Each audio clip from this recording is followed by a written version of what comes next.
Assalamualaikum. My name is Fatin Atira. Today I would like to present about public policies, inflation and unemployment in Sri Lanka. Sri Lanka started an economic reform process in the late 1970s.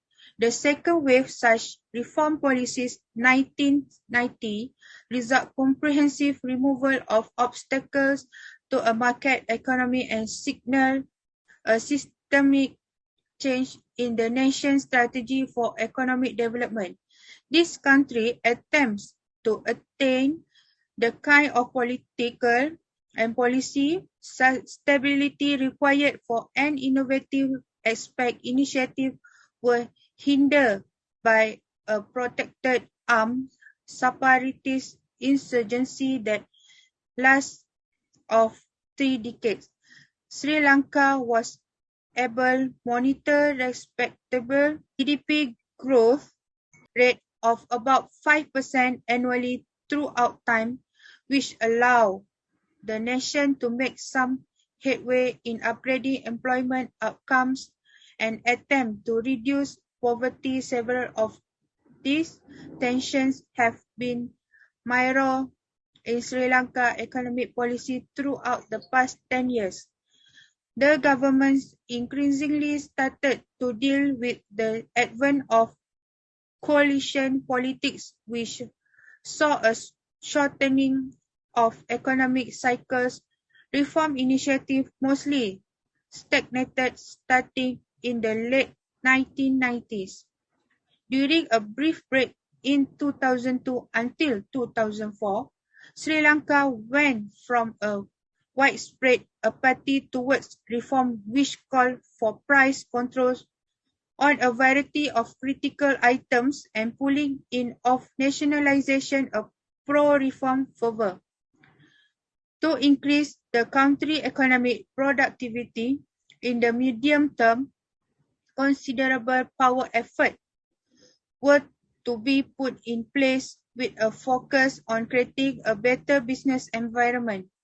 Small and medium-sized business, agribusiness, and the economic growth have come under increased scrutiny from policymakers as means of realizing a vision of growth with equality. Now, I will present about public policies of Sri Lanka. First is fiscal policy. Management is based on structural restraints which have made it difficult to tailor fiscal policy to goals that will promote growth. Fall in revenue generating has been one of the company's main areas of difficulty. Tax income started to decrease as a result of the 1998 decision to switch to a cost system on the basis of a goods and service tax, with exemption and a less than neutral rate comparison to the prior turnover tax. Sri Lanka saw its tax collection decrease to 13% of GDP in 2010 from a ratio of over 20% in the 1990s, notwithstanding efforts to make up for the revenue loss by enacting of extra taxes. Fiscal policy would have to strike a compromise between the twin goals of maintaining peace and building the groundwork for long-term economic development as Sri Lanka prepares for a persistent time of rising growth in the post-conflict era. It is vital that physical of social capital be quickly restored in the areas formerly devastated by conflict. Second is monetary policy. The main organization in charge of establishing and carrying out the nation's monetary policy is the Central Bank of Sri Lanka. The Central Bank of Sri Lanka was helpful in establishing more general economic goals and objectives like employment and growth. Consequently, with an adjustment to the Monetary Law Act in 2002, it was decided to strip the Central Bank Sri Lanka of its wide range of goals and to focus it just on two major goals, that is preserving socio-economic and controlling inflation and preserving the stability of the financial system. Retains a strong able to implement new in the shape of the Central Bank Sri Lanka has, as previously said, witnessed high and unstable rates of inflation during the past 10 years. Predictably, Sri Lanka fiscal difficulties have been a major source of difficulty on the country's monetary policy, lending support to the claim that the country has experienced fiscal dominance in determining monetary policy. Sri Lanka's recent experience in terms of price and financial system stability has not been preferred to support sustained growth, the creation of jobs, or the elevation of poverty.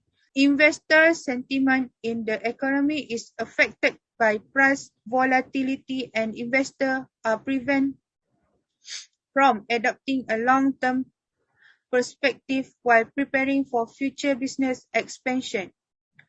All of these obstacles prevent the sustained growth of jobs, especially in the formal economy sector, which provides a more reliable source of employment.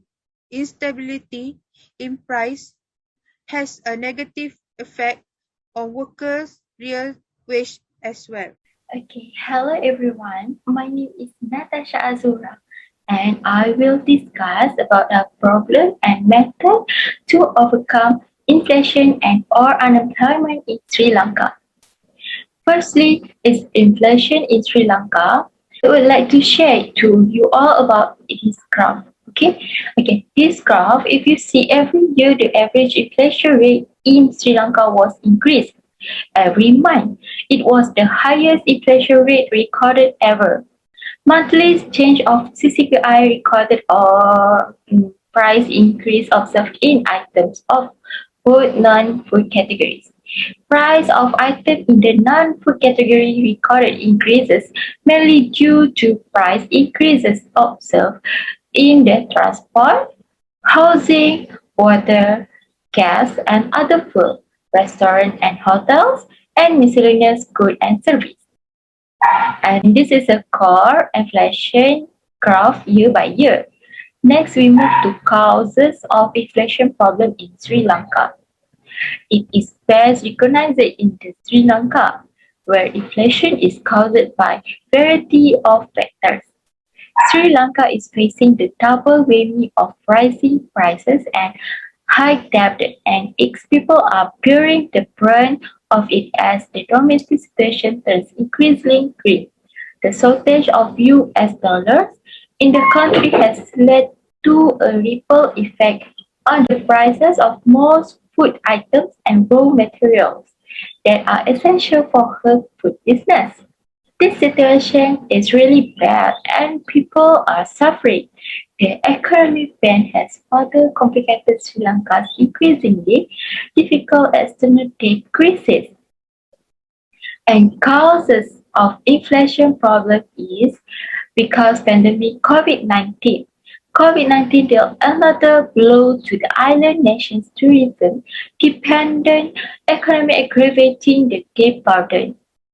The pandemic-induced strain of finance has been significant, with government revenues coming under excessive pressure as the important revenue-generating tourism sector has effectively been on a pause since early 2020. The tax cut in 2019 made the situation worse as it led to a significant drop in tax revenue and further weakened the government's hands to support the economy during the COVID crisis. The pandemic cut off the usual channels of capital inflows was already weak. Fiscal and debt indicators was met. Sri Lanka's sovereign rating was downgraded, drawing access to the capital market borrowing. Okay, next, method to overcome inflation by Sri Lanka. First of all, we need to know how to tackle the rising menace of inflation. With a career spanning 18 years working across multiple countries and cultures from asset management and corporate finance to design and product innovation.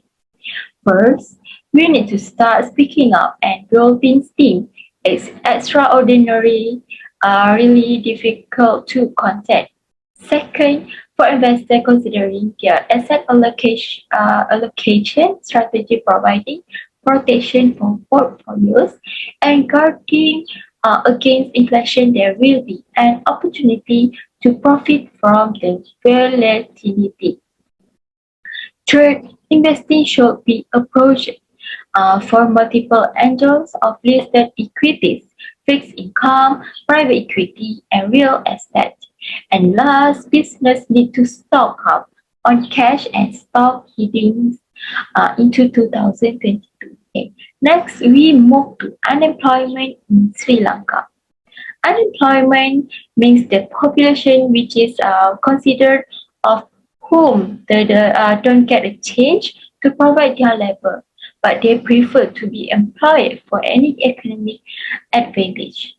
According to the definition of the Department of Census and Statistics, people who were not employed but willing to be employed and who were seeking for jobs for the past 7 days are unemployed.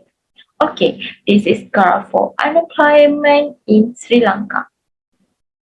Unemployment rate in Sri Lanka is expected to be 5.00% by the end of this quarter, according to trading economics, global macro models, and analysts' expectation. Next is causes of unemployment. Sri Lanka's high unemployment rate has been attributed to a mismatch of skills, to creating for public sector jobs, and to stringent job security regulations. But the empirical evidence supporting that explanations is weak. Unemployment in Sri Lanka is largely voluntary. The problem is not a shortage of jobs, but the artificial gap between good and bad jobs. Policy efforts should be aimed at reducing the gap between good and bad jobs by making product markets more competitive, by reducing excessive job security, and by reforming government policies and on pay and employment. The COVID-19 pandemic is also has affected revenue streams of many businesses in the country. The incidence of unemployment has reduced owing to several reasons, though some of the features and character of unemployment are of concern. Millions of workers have precarious jobs that are uncertain in their continuity and amount of work. This is method to overcome unemployment. First of all, seasonal unemployment is found in agriculture sector and agro-based industries. Industries in cooperative sector should be encouraged. Secondly, decentralization of industrial activity is necessary to reduce unemployment. Third, the growth of population should be checked in order to solve unemployment problem. And lastly, family planning programs should be implemented widely and effectively. In the conclusion, the bad things that may be related between inflation and unemployment are important things that serve as the basis of macroeconomic management and public economic policy for various countries. This study explores the relationship between public policies, inflation, and the unemployment that is linked to the Sri Lanka. As this study shows that the inflation rate can be considered as interrelated for one object and the unemployment rate can also be considered as integrated for an order there are to a country. Approach used to explore the long-term relationship between unemployment and inflation in Sri Lanka.